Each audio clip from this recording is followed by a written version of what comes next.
have a rendezvous with death. We'll preserve the last best hope of man on earth, or we'll sentence them to take the last step into 1,000 years of darkness. No fear. No political correctness. No wokeism. You're listening to Underground USA. Thanks for downloading, listening, and sharing. My name is Frank Salvato, and you're spending a few moments in Underground USA. As we witness statements of disunity and declared opposition right from the get-go, from New York's Governor Kathy Hochul and New York State's Attorney General Letitia James towards Trump 2.0, we should all recognize that they're simply embracing the time-honored New York political tradition of self-serving, opportunistic preservation cowardice. From Francis Lewis to Tammany Hall, Hillary the Carpetbagger Clinton to Chuck Schumer and Alexandria Ocasio-Cortez, New York politicians have always put themselves and their special interest causes ahead of their constituents and have routinely exited office much wealthier than their paychecks would afford for doing so. Today, the main self-involved Sorosian loyalists from New York are Hochul, James, and Judge Juan Merchan, the Colombian-born former prosecutor and current acting justice of the New York State Supreme Court in New York County, Manhattan, who presided over the illegal abomination that was President-elect Donald Trump's hush money trial. Hochul announced the formation of the Empire State Freedom Initiative to prepare to fight policy and regulatory threats from the incoming Trump administration. James announced her office was ready to fight back again in announcing that together with Governor Hochul, our partners in state and local government, and my colleague attorneys general from throughout the nation, we will work each and every day to defend Americans no matter what this new administration throws at us. And Merchan, in a meeker move of political cowardice, is considering tossing out Donald Trump's felony convictions following Tuesday's election results. As an aside, Hochul, James, and Merchan aren't the only Sorosian malcontents to display their arrogance. The Biden-Harris Department of Justice is said to be furiously winding down its fraudulent Jack Smith-led federal criminal cases against President-elect Trump. This would end the spate of politically motivated lawfare against the president-elect, actions that threatened to transform our federal government into one akin to a third-world dictatorship. And California Governor Gavin Newsom has called a special session of the California State Legislature to protect his state's neo-Marxian policies from the Trump administration, with the Los Angeles Times opining, the new special session provides an early look at the governor's plan to wage an aggressive and highly visible campaign to shield California from the Trump White House. Incidentally, did you know that in the quintessential move that started it all for the United States, the signing of the Declaration of Independence, the New York delegates to the Continental Congress were so cowardly in their fear of King George that they could only muster enough courage to abstain from voting against a move towards independence for the colonies. And the Declaration was voted into existence on July 2nd, 1776. New York's delegates, Francis Lewis, William Floyd, Philip Livingston, and Lewis Morris, abstained from voting for independence.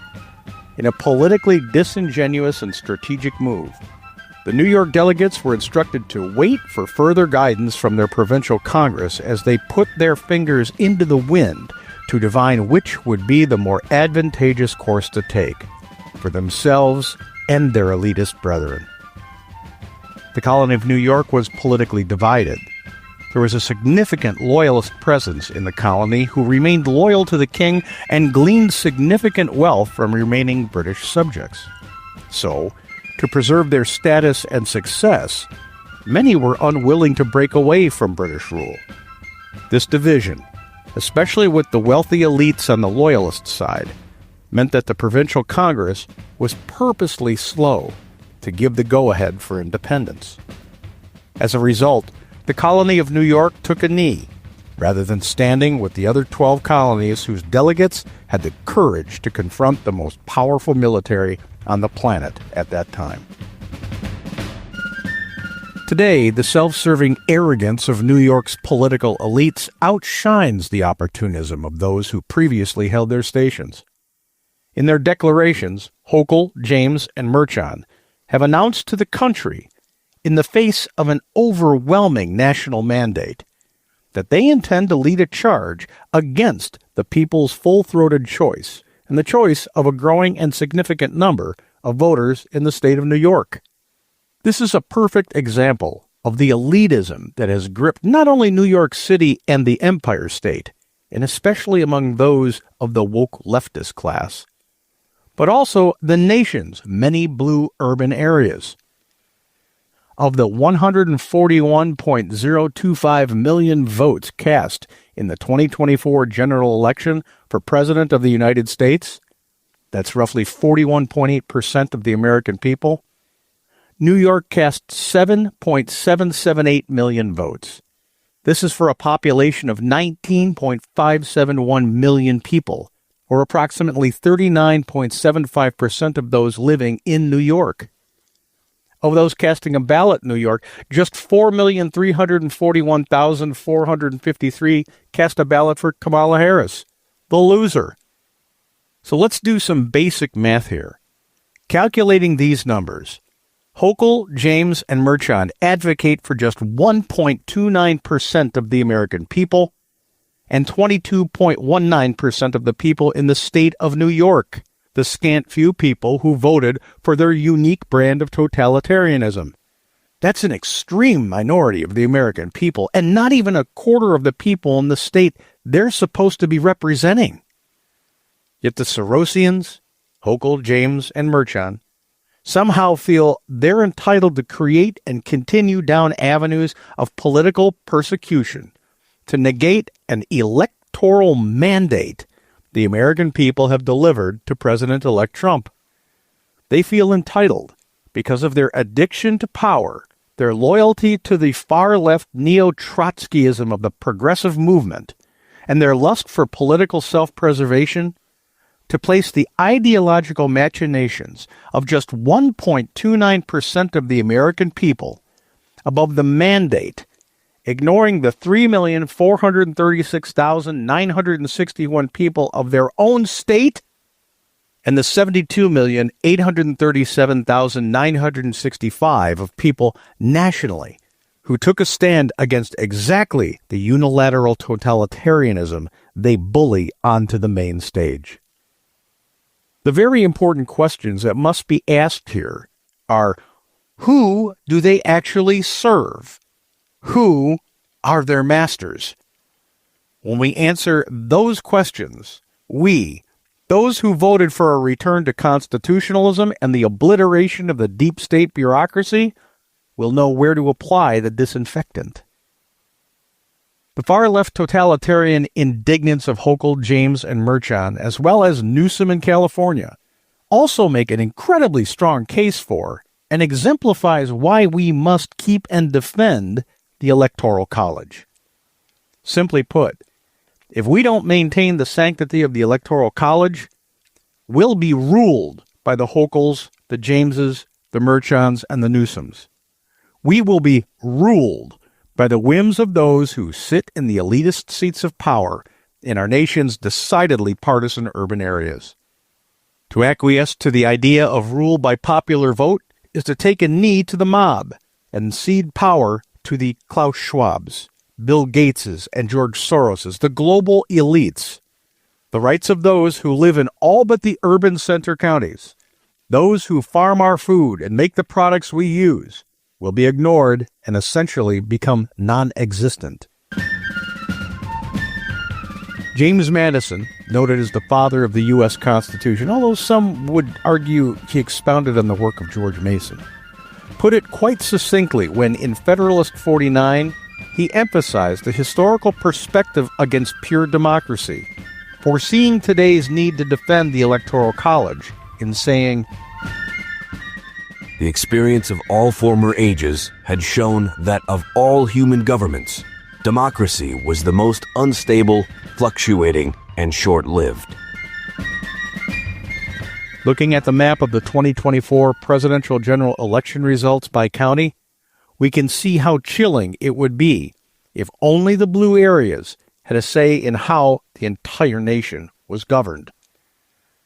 This is why the actions of Kathy Hochul, Letitia James, and Judge Juan Merchan, along with the long list of lawfare political persecutions facilitated by the Biden-Harris DOJ and Gavin Newsom's moves in California, were and are so threatening to our republic.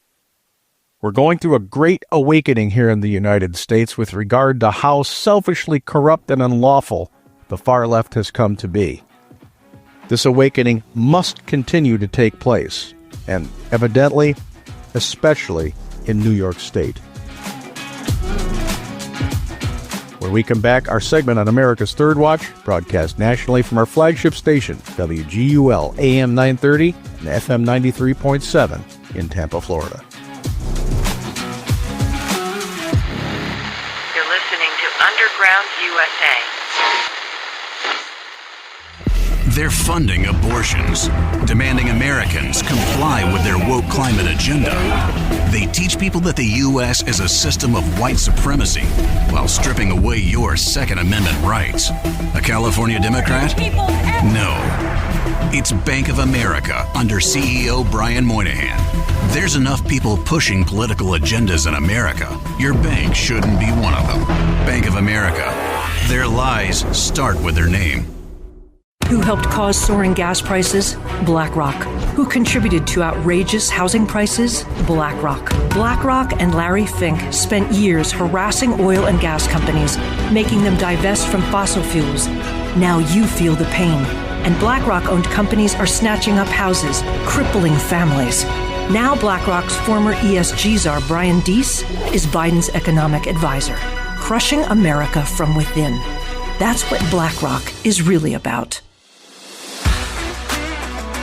News, insight, passion.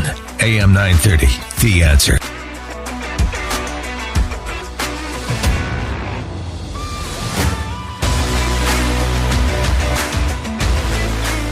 Folks, welcome to the program. Kyle Warren with you. And we've got Frank Salvato from undergroundusa.com, also author of the book Nullification, with us this morning, as we always do here on Friday mornings. So let's not waste any time. Let's say good morning to our good friend, Frank Salvato. Good morning, Frank. Mr. Kyle. Good morning. Well, I tell you, it's been quite a week. And by the way, I also want to thank you once again because, folks, Frank did double duty with us this week, coming in on Wednesday morning, after the Tuesday night election returns were coming in. And Frank, that was really very nice of you to do. And I'm glad I know everybody appreciated it. Well, I appreciate the kind of words, but did anybody think I'd be sleeping anyway? We were all waiting for this thing to, for the coin to land. Yeah. And I'm just glad that it landed on the side that gives us a heads up. Well, indeed. And, they're bending over backwards now, Frank, to try to make it look like, they're all being very sort of calm about this. But there's been some questions at the White House about, all that rhetoric that was being said, they're Nazis and Trump's going to steal democracy. And there's even another story that says the Pentagon is worried that he's going to come in and demand that everyone swear fealty to him. It just keeps going on.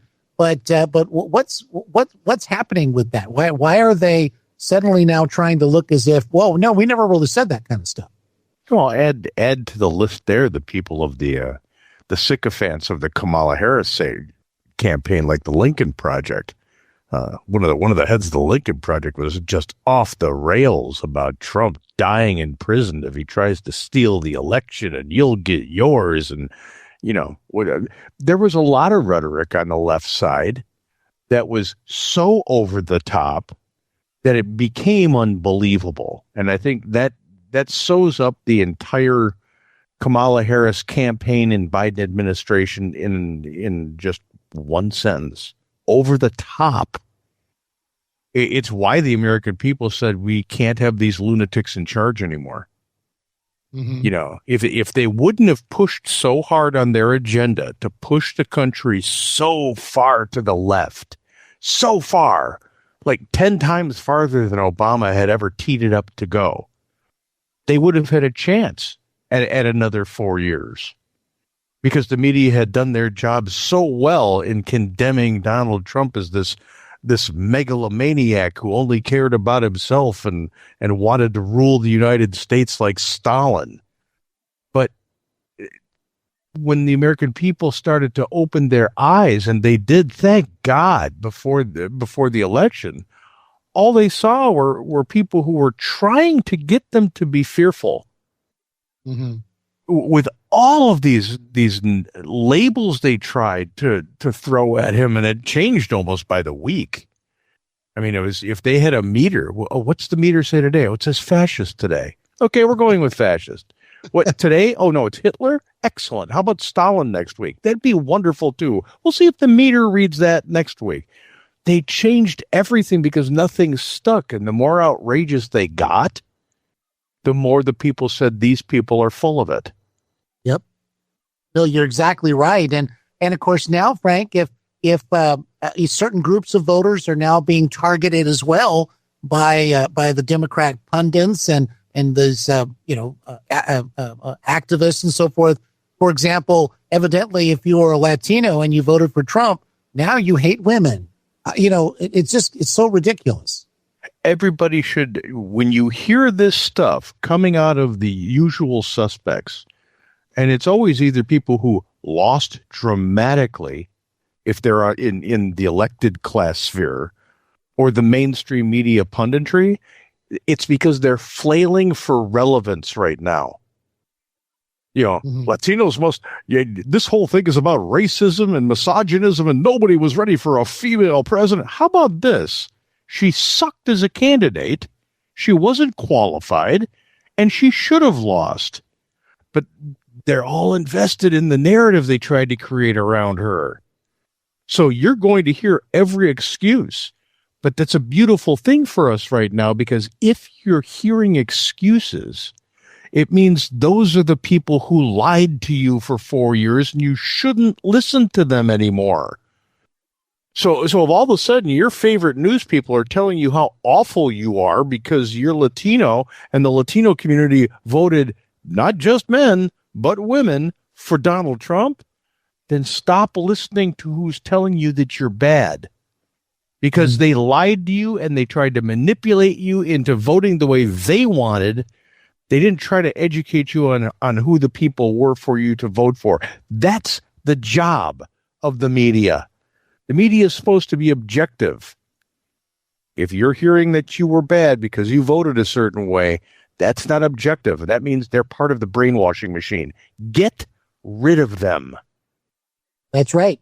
Change the channel, and stop all that. And even I don't know if you saw there was a clip going around of Jimmy Kimmel fighting back the tears, evidently trying to say that people that didn't vote for Donald Trump, it's going to be bad. And then, of course, Frank, for people who voted for Donald Trump, we just don't know it yet, or people don't know it yet.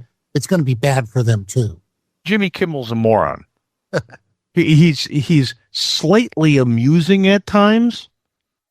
And he peaked when he was with Adam Carolla, and Adam Carolla couldn't even stomach his garbage anymore, so he got out. But Jimmy Kimmel and all the late night people, worthless. And it's time to stop taking your political cues from them. Exactly right. Well, I'll tell you what, Frank, stay right there. We're going to come right back right after this, everybody. Much more with Frank Salvato, undergroundusa.com, author of the book, Nullification. Stay with us.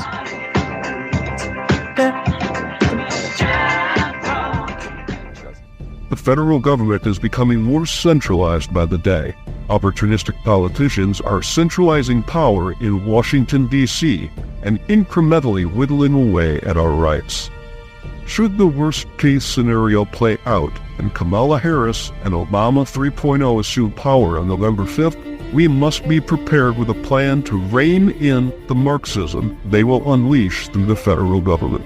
Nullification, The Case for Decentralizing the Federal Government by Frank Salvato, lays out a plan in which the state governments can claw back their sovereignty from the overreach of the federal government, saving us from a second bloody civil war. Arm yourself with the knowledge of this nation-saving option. Get your copy of Nullification, The Case for Decentralizing the Federal Government, available on Amazon.com in Kindle form and paperback.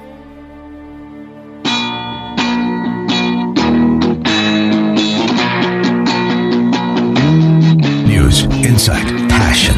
AM 930, The Answer. You're listening to Kyle Warren.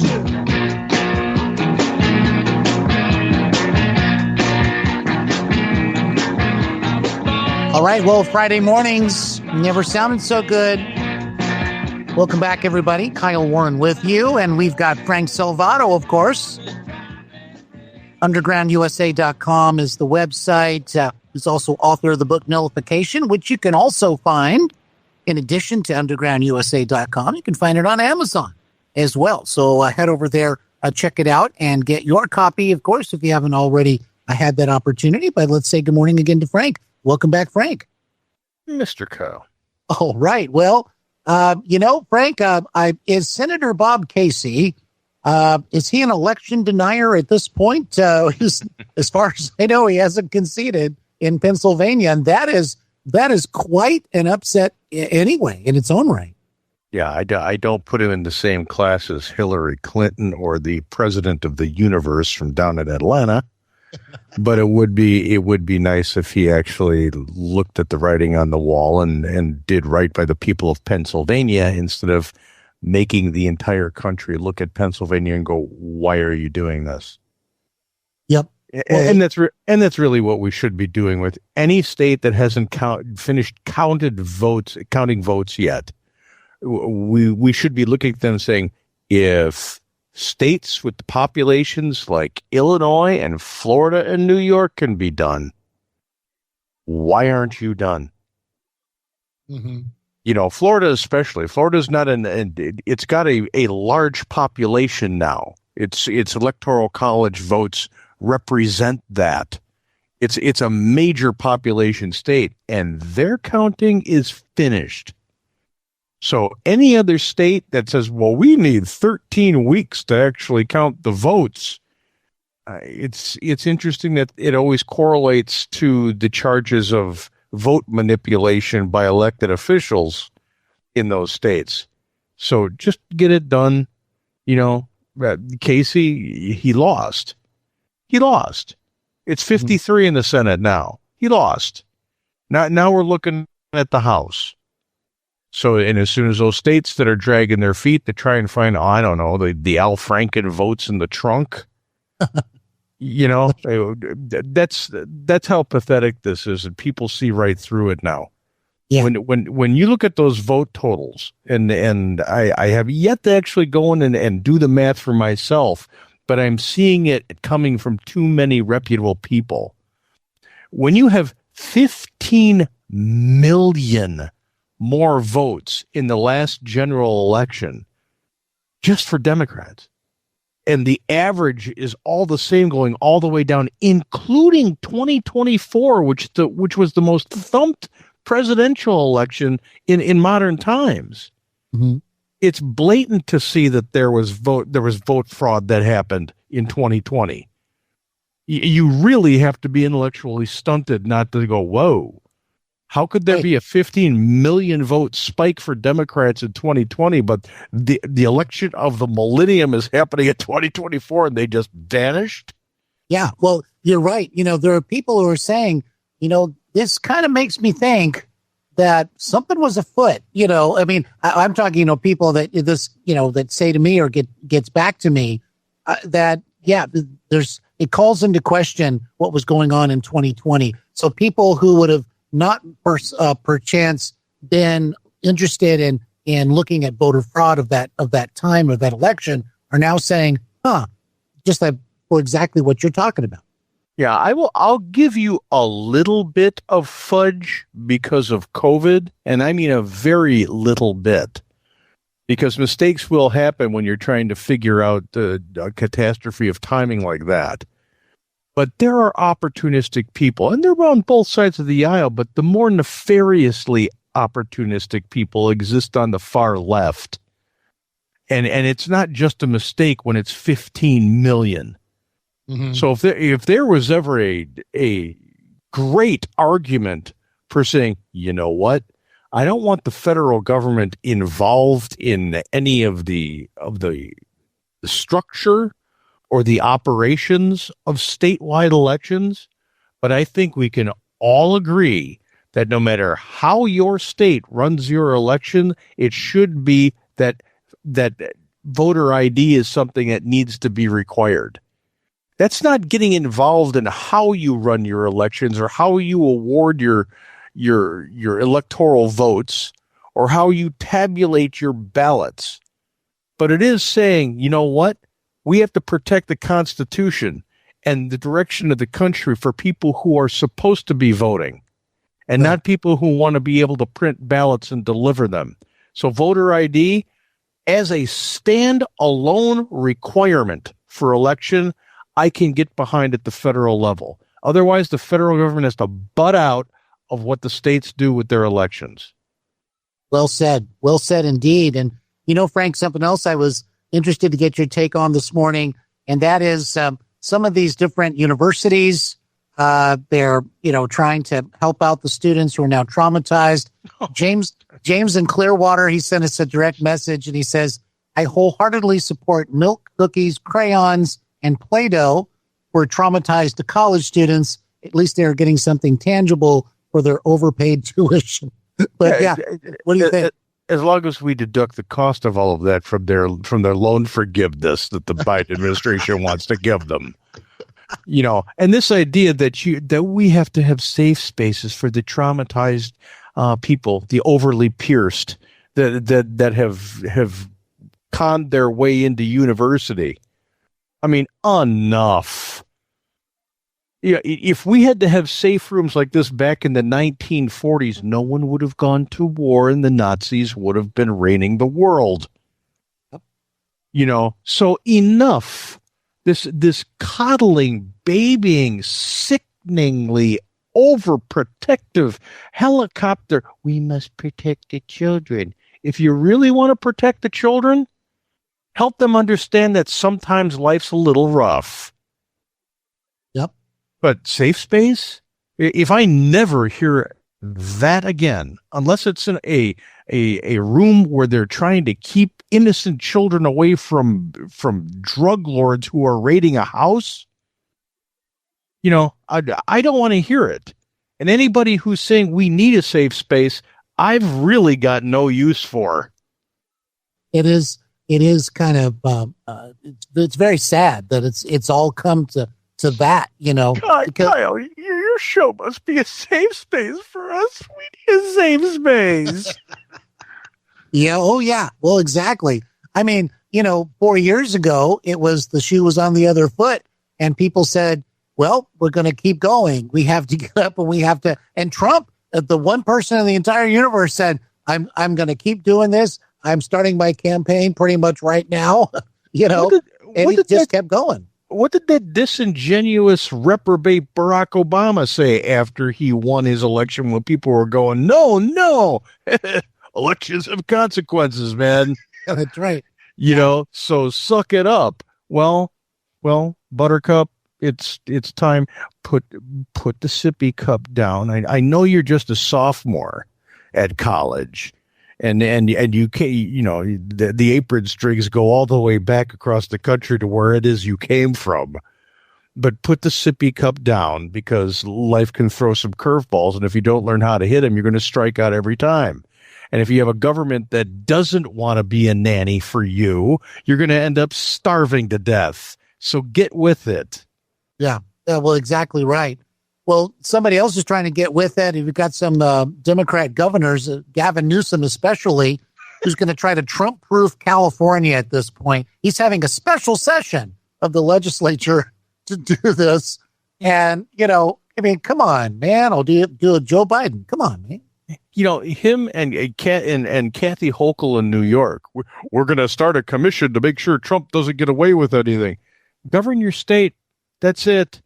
Right. And the people of California, if you look at the county maps there, went decidedly for Trump. It was just the coastal elites that didn't.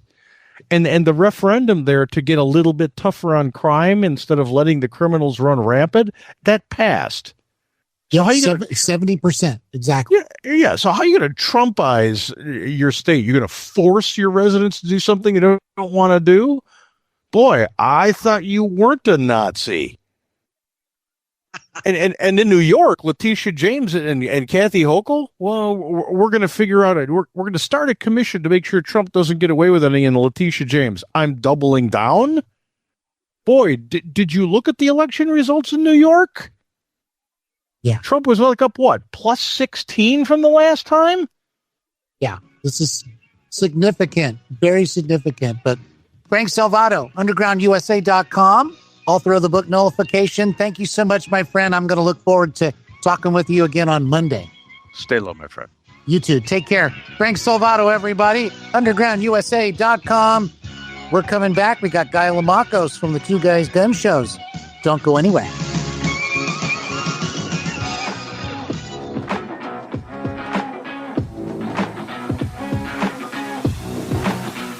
If you like the podcast, please head on over to undergroundusa.com and sign up for our Substack.